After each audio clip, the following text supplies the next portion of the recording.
나는 전능하신 아버지 하나님, 천지의 창조주를 믿습니다. 나는 그의 유일하신 아들, 우리 주 예수 그리스도를 믿습니다.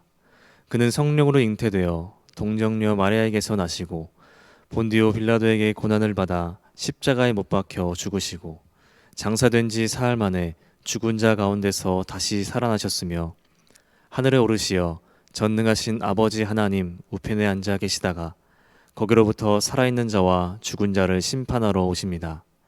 나는 성령을 믿으며 거룩한 공교회와 성도의 교제와 죄를 용서받는 것과 몸의 부활과 영생을 믿습니다. 아멘.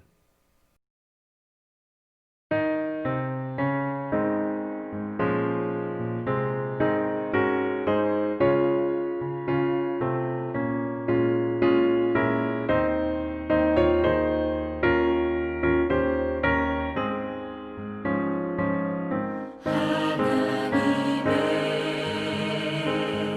독생자 예수 날 위하여 오시었네. 내 모든 죄 사하시려고 십자가 지셨으나 다시 사셨네. 살아계신 주 나의 참된 소망 두려움이 사라지네.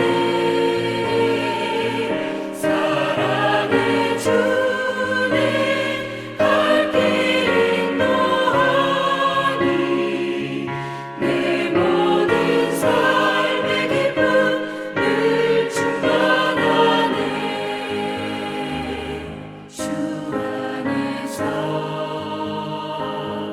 거듭난 우리 기뻐하며 찬양하리. 가슴 속에 넘치는 확신 우리의 가는 길에 소망 넘치네. 살아계신 주 나의 참된 소망 두려움이 사라지네. 사랑의 주님 갈 길 인도하니 내 모든 삶의 기쁨을 충만하네.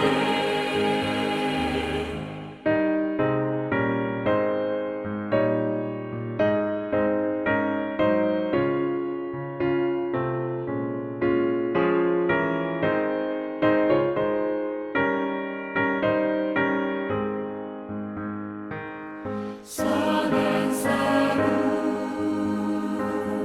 다 마친 후에 우리 주님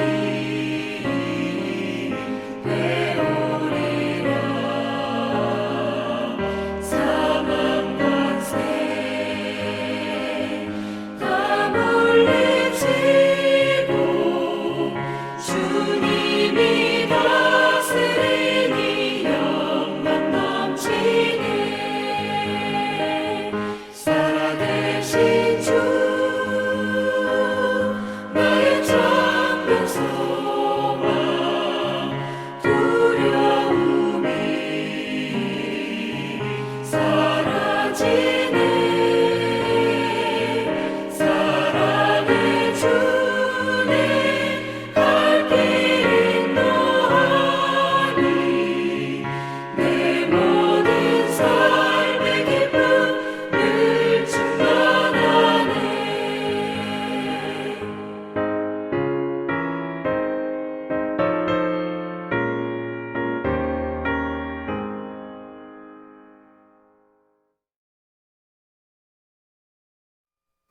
제5장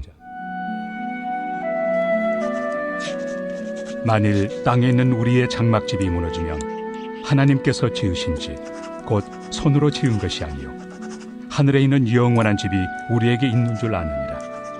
참으로 우리가 여기서 탄식하며 하늘로부터 오는 우리 처소를 덧입기를 간절히 사모하노라. 이렇게 입음은 우리가 벗은 자들로 발견되지 않으려 함이라.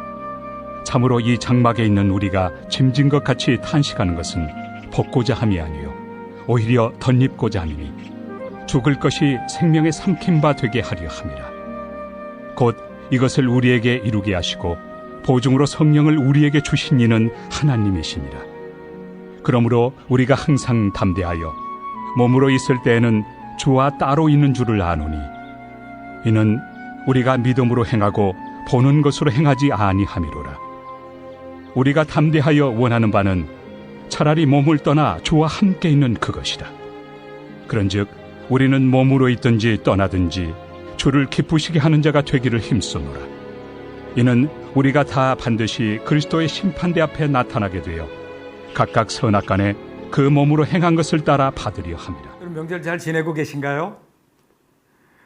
오늘은 고린도후서 5장 말씀을 좀 같이 봅니다.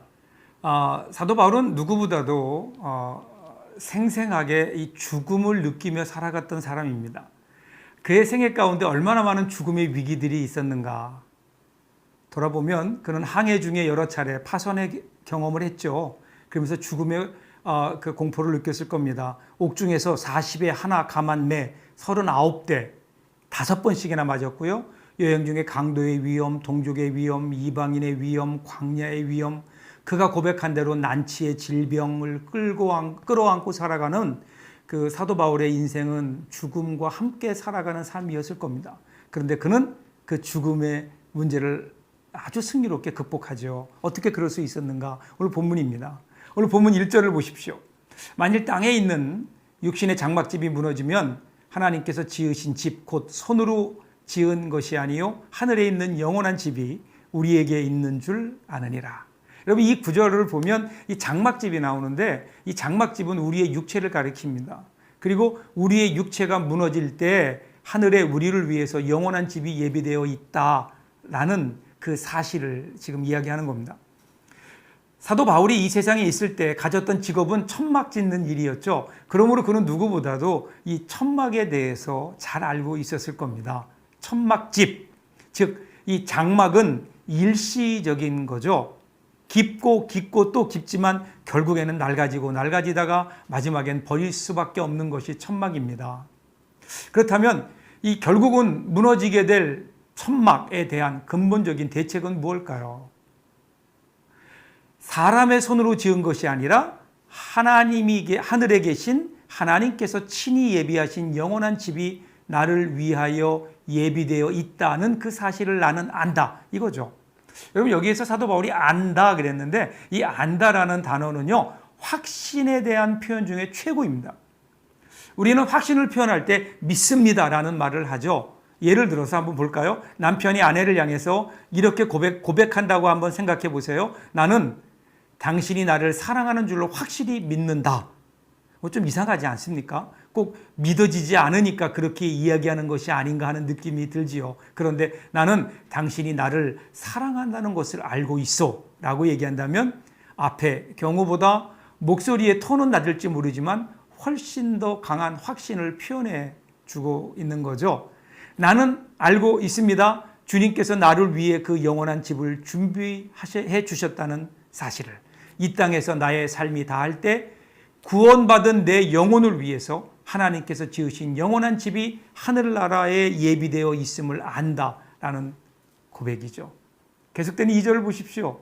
참으로 우리가 여기 있어 탄식하며 하늘로부터 오는 우리 처소로 덧없기를 간절히 사모하노라. 거룩한 삶에 대한 그리스도인의 동기는 바로 내세를 사모하는 마음에서 시작되죠. 하늘에 나를 위해 예비된 영원한 집이 있으니까 이 땅의 삶에 너무 연연하지 말아야지. 그리고 하늘에 부끄럽지 않는 정직한 삶을 살아야지. 이 땅에서 육체를 입고 살아가는 사람들의 갈등과 고뇌는요, 천국에 대한 확신이 없기 때문입니다. 혹은 천국을 사모하지 않기 때문입니다. 여러분, 내세가 존재한다는 것, 천국이 있다는 사실을 단순히 인정하는 것과 아는 것과 그 내세를 믿고 사모하는 것 사이에는 큰 차이가 있죠. 내세를 참으로 사모한다면 그 내세를 준비할 수밖에 없을 겁니다. 여기서 우리가 한 가지 점검해 볼 문제가 있습니다. 우리가 내세를 사모하는 이유가 뭘까? 왜 사모해야 될까? 단순히 내세가 이 세상보다 더 좋고 아름다운 나라이기 때문입니까? 물론 그렇기도 합니다. 그런데 그보다 더 근본적인 이유는 거기에 우리의 사랑하는 분이 계시기 때문에 그렇습니다. 본문 6절을 보십시오. 그러므로 우리가 항상 담대하여 몸으로 있을 때는 주와 따로 있는 줄을 아노니. 우리가 주님을 영접했을 때 주님이 내 안에 계신다, 혹은 성령이 내 안에 계신다, 이런 고백을 하죠. 그러나 그것은 영적으로 그렇다는 말입니다. 우리가 지금 육체적으로 주님과 함께 있는 것은 아니거든요. 그러니까 주님을 사랑하는 그리스도인들이 갖고 있는 열망 중에 하나는 주님과 함께 있는 겁니다. 8절에서는 어떻게 고백하고 있죠? 8절을 한번 보십시오. 우리가 담대하여 원하는 바는 차라리 몸을 떠나 주와 함께 거하는 그것이라. 거기에 가면 그분과 함께 거할 수 있기 때문에 그것을 원한다고까지 말하는 겁니다. 여러분, 언젠가요? 남편이 갑자기 사고로 세상을 떠난 어떤 부인의 고백이 제가 잊혀지지가 않습니다. 이런 고백을 해요. 목사님, 제 남편이 세상을 떠나간 후에 천국이 가깝게 느껴져요. 천국이 멀리 있는 것으로 생각되고 희미하고 추상적인 의미로밖에 다가오지 않았었는데 사랑하는 남편이 거기에 있다고 생각하니까 천국이 더 가깝게 느껴집니다. 사랑하는 사람이 거기에 있기 때문에 그곳이 가까워질 수밖에 없다는 거죠. 천국인 이유는 내 찬송의 주제요, 내 소원이요, 내 믿음이요, 내 사랑이신 주님이 거기 계시기 때문입니다. 내세를 사모하는 열정, 그곳에 계신 주님을 바라보기를 원하는 열망, 그것 때문에 우리는 우리 앞에 있는 죽음을 두려워하지 않고 오히려 그 너머의 세상에 대한 소망을 가질 수 있는 것은 아닐까요? 이것이 바로 사도 바울이 죽음을 극복할 수 있었던 두 번째 이유였습니다. 자, 마지막 본문 10절을 함께 보겠습니다. 이는 우리가 다 반드시 그리스도의 심판대 앞에 드러나 각각 선악간의 그 몸으로 행한 것을 따라 받으려 함이라. 여러분, 여기서 이 심판대라는 말의 정확한 의미는요, 심판관 앞에입니다. 옛날에 그리스 사람들은 이 심판대라고 하는 단어를 베마라고 불렀습니다. 올림픽 경기에서 한 종목의 경기가 끝난 후에 선수들은 심판관 앞에 섭니다. 그때 선수들은 형벌을 받는 게 아니죠. 자기가 치른 경기에 대한 평가를 받습니다. 우리 역시 마찬가지라는 거죠. 반드시 그리스도의 심판대 앞에 서서 잘 달렸든 못 달렸든 지금까지의 삶에 대해 평가를 받게 됩니다. 그리스도인이라고 하더라도 그 신앙의 깊이와 열정의 정도, 헌신의 정도가 다르기 때문에 여러분, 그날의 평가도 다양하지 않을까요? 삶의 여정을 모두 마치고 사랑하는 주님 앞에 서는 그날, 여러분은 어떤 모습으로 서게 될까요? 부끄럼 없이 설 수 있을까요? 그렇다면 죽음을 두려워할 필요가 없다는 겁니다. 반면에 신앙인다운 삶을 살지 못했다면 주님 앞에 서는 일이 두렵지 않을까요? 당신은 주님을 향해 출발할 준비가 되어 있습니까? 오늘 하루 여러분의 삶은 하나님 앞에 부끄러움 없이 설 그날을 준비하는 삶입니까? 아버지 하나님, 우리들의 하루하루의 삶이 우리 인생의 마지막 순간을 결산하는 준비를 하는 삶이 될 수 있기를 원합니다. 그날 수많은 후회와 부끄러움 속에 떠나는 인생이 되지 않기를 원합니다. 여러분, 이 기도가 저와 여러분의 기도가 되시기를 바랍니다. 오늘도 좋은 날 되시기 바랍니다. 기도하겠습니다. 고마우신 아버지 하나님, 이 어려운 시간을 믿음 안에서 살아갈 수 있도록 인도해 주시니 참으로 감사드립니다.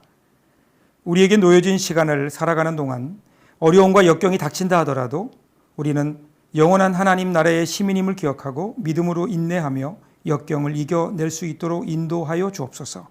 언제나 주님께서 우리의 모든 길과 상황을 인도해 주시기를 소원하며 예수님 이름으로 기도하옵나이다. 아멘.